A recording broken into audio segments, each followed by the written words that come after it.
How to find trending hashtag on TikTok. Hey everyone, welcome back. In this video I will show you how can you find trending hashtag on TikTok. So let's get started. First, as you have to open TikTok app with your account. After you open TikTok, you'll get this kind of interface. From here, at the top right, tap on search icon.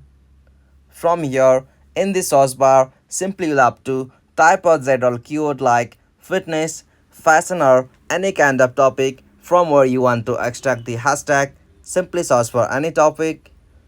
After you search for that, you can find the multiple videos on that topic as you can extract the hashtag and fuse from that. To extract only hashtag from there, you'll have to just swipe right from the top. After that, tap on the option hashtags.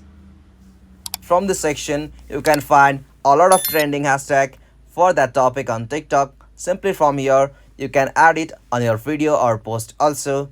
And that's it. This is the method to find trending hashtag on TikTok. If you found this helpful, please make sure to like and subscribe for more quick and short videos like this. Thanks for watching.